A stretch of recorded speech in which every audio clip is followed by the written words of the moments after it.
욥기 1장 1절에서 8절까지 말씀입니다. 욥기 1장 1절에서 8절까지 말씀입니다.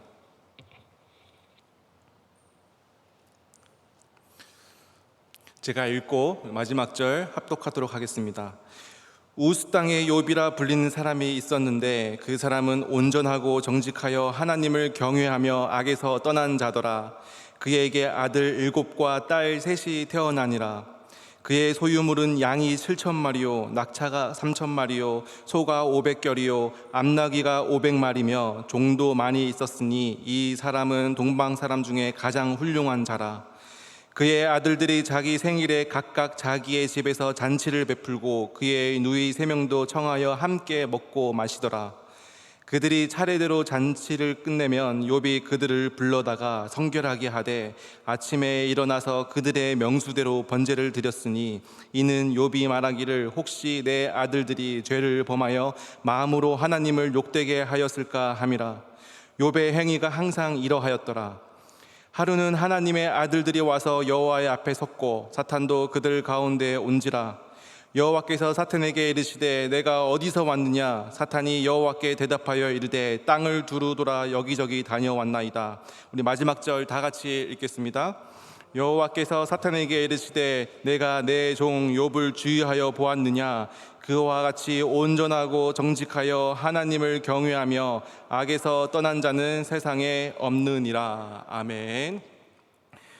오늘 이 시간 고난을 대하는 성도의 자세, 고난을 대하는 성도의 자세라는 제목으로 말씀을 전하도록 하겠습니다. 우리가 사는 이 인생 가운데 딱 떨어지는 공식이 있다면 얼마나 좋을까라는 생각이 듭니다. 우리의 인생길이 한 치 앞도 알 수 없는 이 나그네의 길과 같은 이유는 인생은 마치 수학처럼 1 더하기 1은 2다 라는 이렇게 딱 떨어지지가 않기 때문입니다. 뿌린 대로 거둬야 하는데 나는 분명히 10을 씹었는데 수차례 끊임없이 시도 때도 없이 5가 되기도 하고 또 0이 되기도 하고 또 주변을 돌아보면 분명히 믿지 않은 사람인데 나랑 똑같이 10을 씹었는데 100배, 10배의 소출을 거두는 그런 것들을 우리가 보게 된다는 것입니다. 그럴 때마다 우리의 마음에 어떤 생각이 듭니까? 진짜 하나님 살아계신 거 맞아? 정말 하나님이 나에게 어떻게 이럴 수가 있지? 라는 생각이 불쑥불쑥 들게 된다는 것입니다. 살다 보면 이 신앙과 상관없이 이해할 수 없는 또 알 수 없는 사건과 사고들이 인생을 덮치게 됩니다. 오늘 우리가 읽은 본문은 욥을 소개하는 장면입니다. 욥도 그런 인생을 살았습니다. 분명 하나님 앞에 완전하고 또 온전한 신앙을 가지고 살았지만 거둔 것은 고난뿐이었습니다. 욥기는 총 42장, 굉장히 방대한 책입니다. 그 가운데 얼마나 많은 이야기와 얼마나 방대한 신학적 논전들이 있겠습니까? 그 중에 욥기 전체에 걸쳐 고난과 마주한 이 욥이 그의 태도, 하나님에 대한 태도에 집중하여서 우리가 어떤 태도로 이 고난 가운데 나아가야 할지 또 어떻게 우리가 고난을 이겨내야 할지 알아보는 시간을 가지도록 하겠습니다. 특별히 저희 교단 이 장로교회 소속인 존 칼빈은 그의 저서 욥기 주제 설교를 통해서 욥이 고난 속에 보여주는 이 하나님에 대한 태도를 7가지로 구별해서 제시하였습니다. 우리 한번 보겠습니다. 잘 보이시나요? 우리 한번 또박또박 좀 길지만 읽어보겠습니다. 하나, 성도는 온순해야 한다. 둘, 성도는 인내해야 한다. 셋, 성도는 기도해야 한다. 넷, 성도는 자기를 부인해야 한다. 다섯, 성도는 영적 싸움을 이겨야 한다. 여섯, 성도는 봉사하며 살아야 한다. 일곱, 성도는 하나님을 아는 지식을 가져야 한다. 이 태도가 이 고난 가운데 욥이 하나님께 보인 태도라는 것입니다. 이 태도로 욥은 멋있게 이 고난의 과정을 이겨냈으니까 우리도 이 태도를 붙잡고 이 고난 가운데 나아간다면 분명히 또 고난을 극복할 수 있을 거라 믿습니다. 욥을 먼저 소개해 보겠습니다. 오늘 본문 1장 1절입니다. 우리 다 같이 한번 1장 1절 읽어보겠습니다. 시작. 우스 땅에 욥이라 불리는 사람이 있었는데 그 사람은 온전하고 정직하여 하나님을 경외하며 악에서 떠난 자더라. 우스 땅에 살고 있는 욥이라는 사람입니다. 아들 7과 딸 3, 그리고 동방에서 제일 가는 부자다라고 소개를 하고 있습니다. 그냥 돈이 많다가 아니라 동방에서 가장 제일 가는 부자다. 그러니까 그만큼 욥이 얼마나 부유했는지를 알 수 있습니다. 온전하고 정직하여 하나님을 경외하며 악에서 떠난 자다라고 소개하고 있습니다. 온전하다의 원어 탐함은 성품적으로 완전하다라는 거예요. 성품적으로. 그리고 정직하고의 원어는 야살입니다. 생활면에서 완전하다는 거예요. 성품적으로도 완전하고 생활적으로도 완전하고 또 하나님을 경외합니다. 하나님을 경외한다는 것은 무엇입니까? 하나님을 두려워한다라는 것이겠죠. 그리고 얼마나 이 욥이 신앙적으로 꼼꼼하고 완벽했냐면 이 생일잔치가 끝난 후에 이 자녀들의 수대로 번제를 하나님께 올려드립니다. 왜 그랬을까요? 혹시라도 이 자녀들이 잔치 가운데 마음속에 하나님께 범죄했을까 봐, 그래서 번제까지 드리는 이렇게 꼼꼼하고 완벽한 신앙생활을 하던 욥이었습니다. 이렇게 완전했던 욥에게 고난이 시작되는데 그 욥의 고난의 원인을 사탄의 참소라고 오늘 본문은 말을 하고 있습니다. 우리의 세상 밖에서 일어나는 영적 세계의 일이기 때문에 욥이 알 길이 없죠. 그 내용은 이렇습니다. 하나님께서 그 욥의 행실을 보고 칭찬을 하시자 사단이 여호와께 대답하되 욥이 어찌하여 까닭없이 하나님을 경외하리이까. 분명히 욥은 하나님께서 주신 그 물질, 그 소유물 때문에 하나님을 경외하는 것입니다. 그의 모든 소유물을 치소서, 그러면 욥이 하나님을 욕하지 않겠습니까? 라고 사단이 참소를 합니다.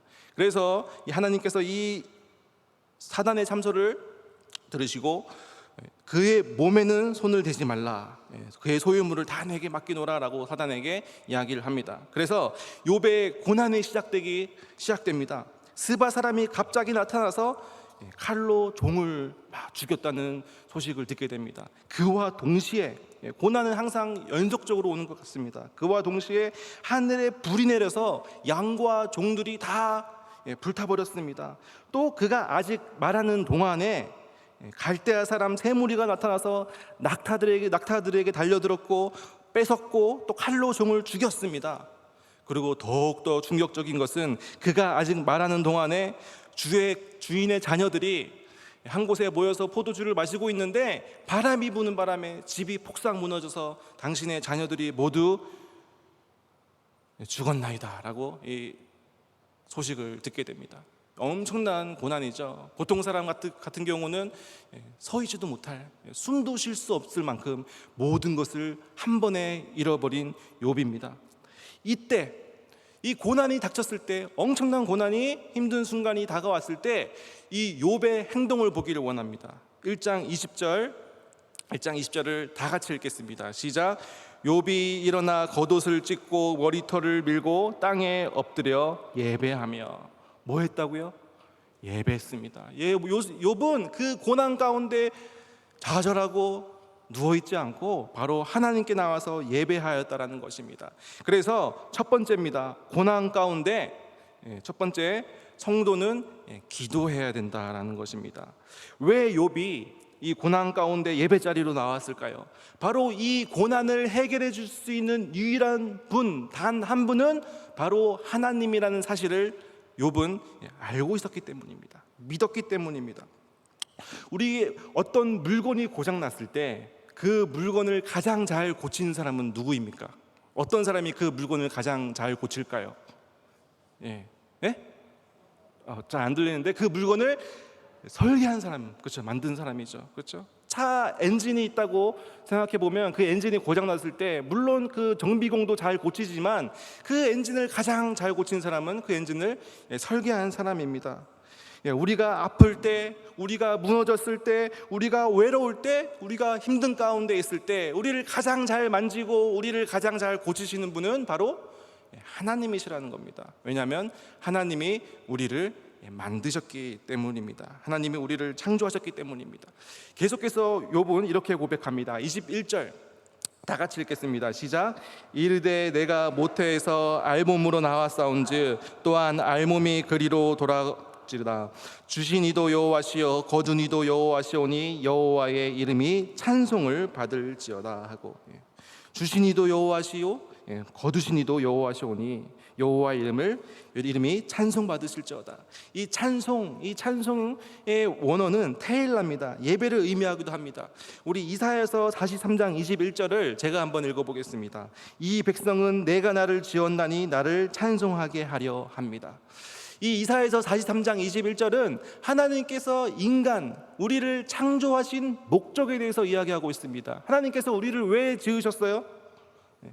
나를 위해서 지었나니, 하나님을 위해서 지었다라는 것입니다. 그리고 하나님을 찬송하게 하려 함이라. 하나님을 위해서 하나님을 찬송하는 것이, 하나님을 위해서 살아가고 하나님을 찬송하는 것이 우리 인간 피조물의 목적이라는 것입니다. 그래서 인간은 인간의 목적대로 살아갈 때 가장 행복하게 되어 있습니다. 우리 인간은 우리의 지으신 목적대로 하나님께 예배드리며 하나님께 찬송을 올려드릴 때 가장 행복하게 되어 있습니다. 우리는 그렇게 지음을 받았다는 것입니다. 그래서 우리가 그 목적지에 얼마나 빨리 도달하느냐 보다 우리가 올바른 목적지에 도달하느냐가 중요하다는 것입니다. 아무리 지금 내가 걷고 있는 이 길이 꽃밭이라 하더라도 이 길의 목적지가 낭떠러지라면 무슨 소용이 있겠습니까?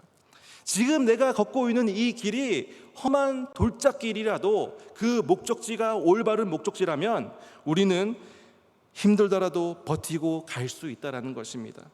그래서 우리의 주어진 목적대로 예배를 사모하며 우리의 고난 가운데 예배 자리로 나오는 여러분 되시기를 축복합니다. 두 번째, 고난 가운데 성도는 온순해야 합니다. 22절을 제가 읽어보겠습니다. 이 모든 일에 욥이 범죄하지 아니하고 하나님을 향하여 원망하지 아니하리라. 욥은 이 고난 가운데 범죄하지 않고 하나님을 향하여 원망하지 않았습니다. 한번 상상해 보시길 원합니다. 이제 갓 걷기 시작하는 4살, 5살짜리 이 아이가 손에 풍선을 쥐고 걸어가고 있습니다. 옆에는 막 차가 다니는 차도가 있고요. 이 위험한 도로를 걷고 있는데 갑자기 이 아이가 풍선을 놓쳐버린 겁니다. 그러면 대부분의 아이들은 어떻게 행동을 합니까? 그 풍선만 바라보고 그 풍선을 잡겠다고 쫓아가게 되죠. 그런데 조금만 성숙한 어른이면 어떻게 행동합니까? 풍선을 놓쳤어도 주변을 살피며 위험한 것이 없는지, 차가 오지는 않는지 살펴본 후에 내가 이 풍선을 잡을 수 있겠다라고 생각되면 풍선을 잡게 되지요.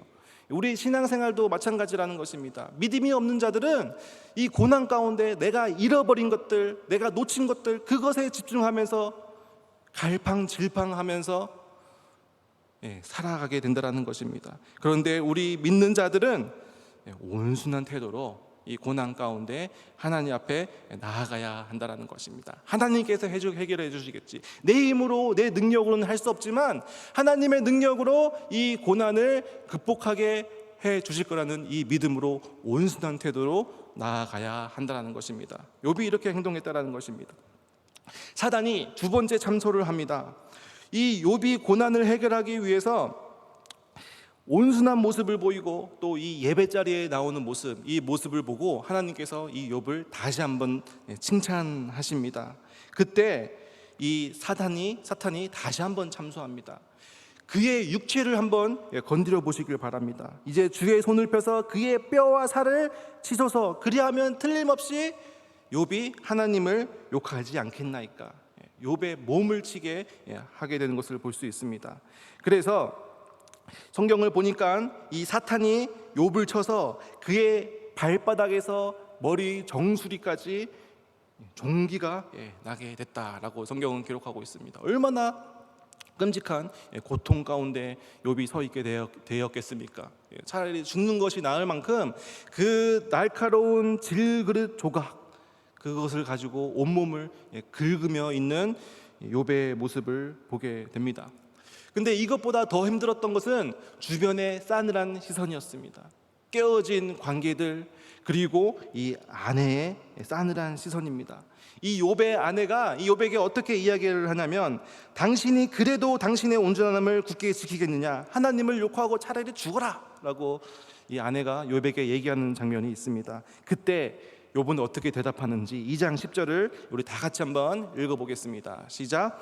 그가 이르되 그대의 말이 어리석은 여자의 말과 같도다. 우리가 하나님께 복을 받았은즉 화도 받지 아니하겠느냐 하고 이 모든 일에 욥이 입술로 범죄하지 아니하더라.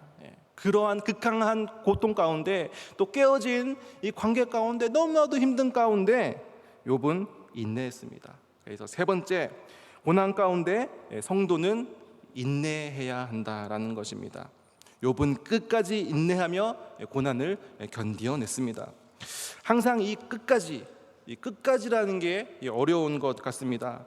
이 마라톤에서도 1등도 물론 감동적이지만 진짜 마지막까지 최선을 다하여 달리고 서로 격려해서 이 완주한 사람들을 볼 때 더 감동적인 경우가 많지 않습니까?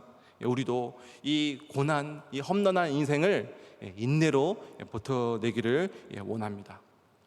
고난 가운데 네 번째, 성도는 영적 싸움을 이겨야 한다라는 것입니다. 욥의 세 친구들이 있었습니다. 엘리바스, 빌닷, 소발, 이 세 명의 친구들이 있었는데, 처음에는 이 세 명의 친구들이 이 고난 가운데 있는 욥을 위로해주기 위해서 욥을 찾아왔습니다. 그런데 결론적으로는 욥을 더욱 미궁에 빠뜨리고 마음을 어렵게 만들었습니다. 욥기에 이 30장이 넘는 이 분량이 이 친구들의 논쟁으로 가득 차 있습니다. 이 세 명의 친구들의 이 논리, 이 말을 한번 요약해서 말씀드리겠습니다. 첫 번째, 엘리바스의 말입니다. 한번 잘 들어보시길 바랍니다. 한번 생각해 보아라. 죄 없이 벌 받는 자가 누구인가? 정직한 자가 망한 적이 어디 있는가? 무슨 의미입니까? 죄 없이 벌 받는 자는 없다. 정직한 자가 망한 적이 없다. 그러니까 욥, 너는 분명히 죄를 저질렀을 거야 라는 논리로 욥을 괴롭히기 시작합니다. 그리고 두 번째 친구, 이 빌닷은 이 죽은 욥의 자녀들에 대해서 이렇게 얘기합니다. 하나님이 잘못 심판하실 리가 있겠느냐? 너희 자녀들은 하나님께 범죄한 것이 틀림이 없다. 그래서 주께서 그들에게 마땅히 받아야 할 벌을 내리신 것이다. 좀 잔인한 말이긴 하지만 똑같은 논리입니다. 너의 자녀들 또한 분명히 하나님 앞에 죄를 저질렀기 때문에 벌을 받은 것이다 라는 논리로 이야기를 합니다. 세 번째 친구 소발의 말입니다. 너는 하나님이 너에게 주신 벌이 내게 마땅히 받아야 할 것에 비해서 오히려 가벼운 것임을 알아야 한다. 마치 선심을 쓰시는 선한 하나님을 그려내면서 하나님이 너에게 주신 벌이 네가 마땅히 받아야 할 것보다 오히려 가벼우니까 하나님께 감사하라, 이렇게 얘기를 하고 있는 모습을 볼 수 있습니다. 이 세 명의 친구들은 권성징악의 세상적인 논리로, 그리고 얕은 신학적 지식과 율법적 지식으로 마치 하나님을 다 안다는 것처럼 생각하는 그 교만으로 똘똘 뭉쳐서 욥을 오히려 공격하는 모습을 볼 수 있습니다. 이 권선징악의 논리는요, 이 세상 사람들도 추구하는 논리입니다. 마땅한 논리입니다. 당연히 선을 권해야겠지요. 그리고 당연히 악은 징벌해야겠지요.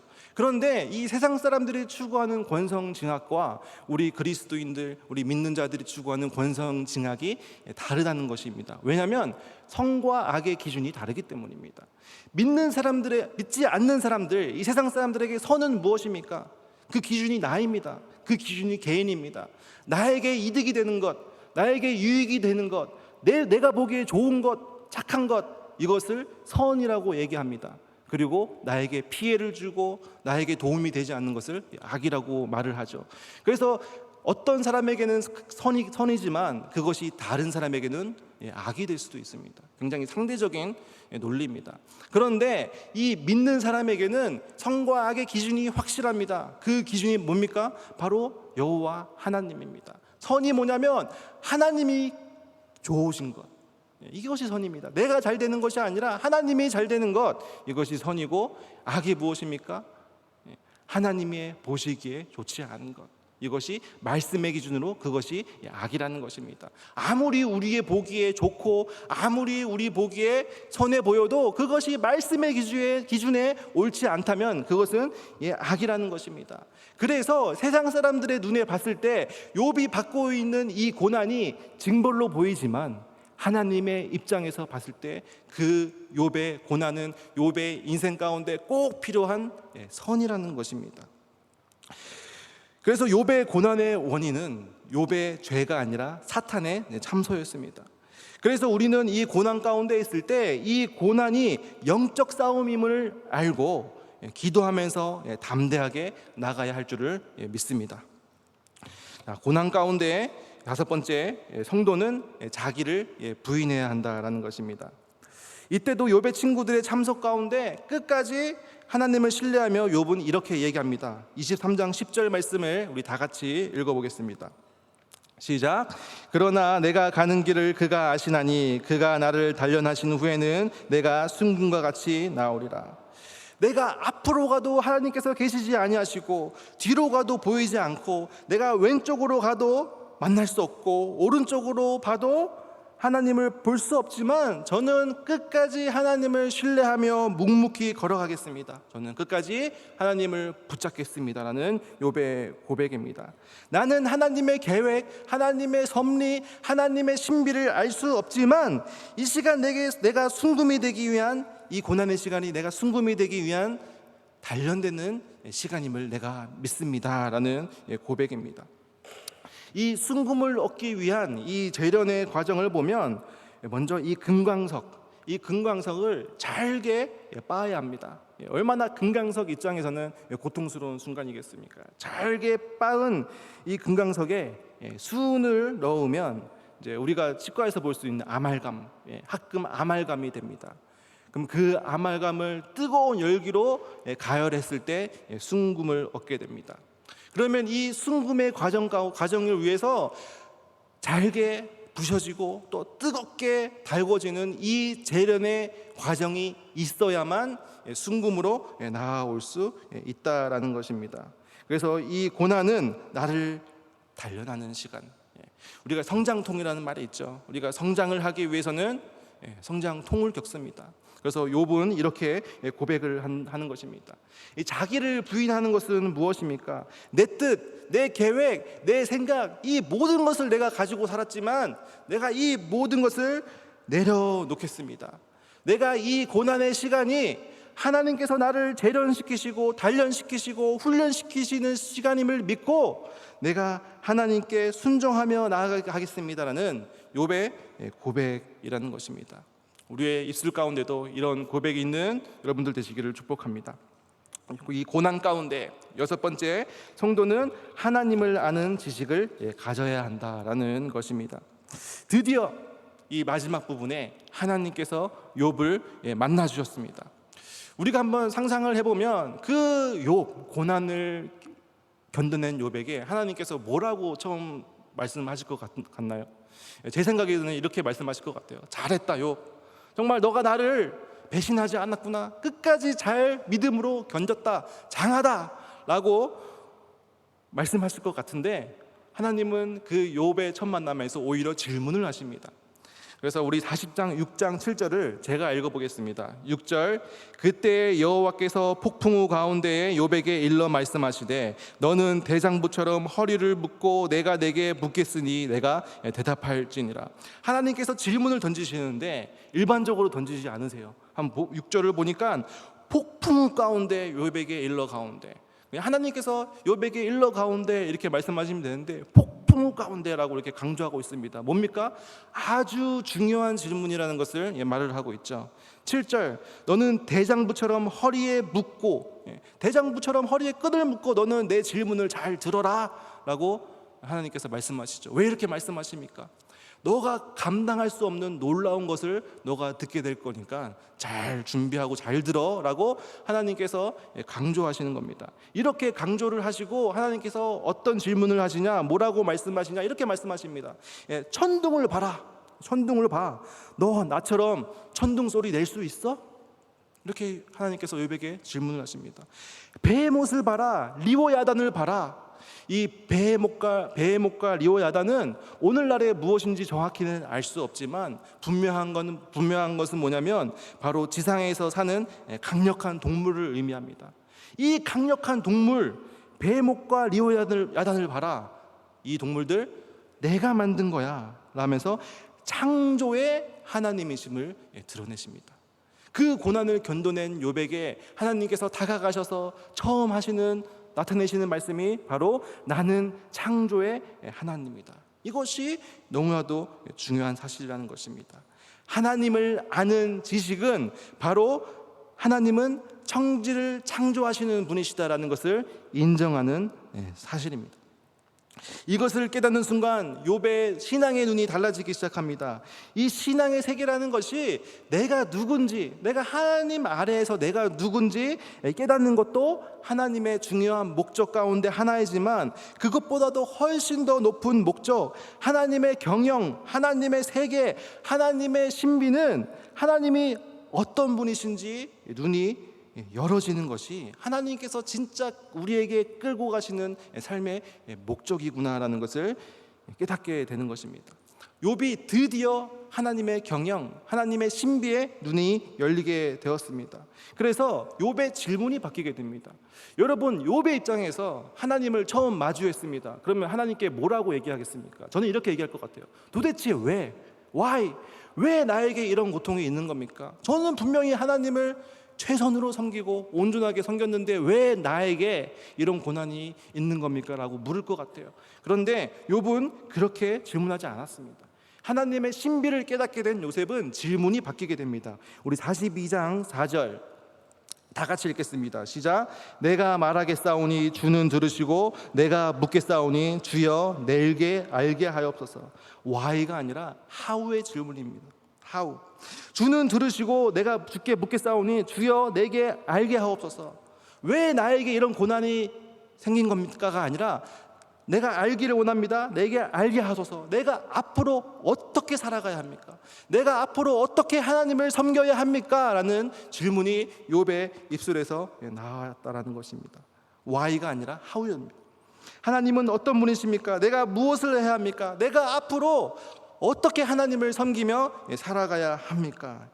하나님은 이러한 지난한 과정을 통해서 나에게 어떠한 계획을 가지고 계신 겁니까? 이렇게 제대로 된 질문을 하게 되었다라는 것입니다. 그래서 이 고난 가운데 7번째 고난 가운데 성도는 봉사하면서 살아가야 합니다. 내가 앞으로 어떻게 살아가야 하겠습니까? 내가 어떻게 하나님을 섬겨야 하겠습니까? 이것을 우리는 소명, 사명이라고 부릅니다. 하나님께서 우리를 이 예배 자리로 부르신 이유는 바로 교회를 세우고 교회를 섬기고 교회를 봉사하는 것 아니겠습니까?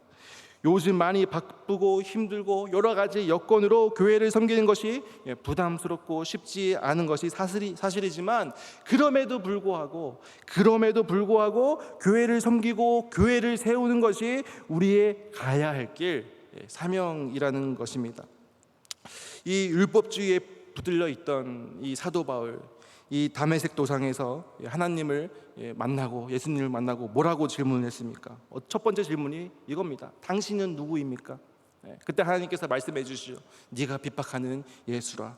그리고 이어지는 사도 바울의 두 번째 질문은 내가 무엇을 해야 합니까?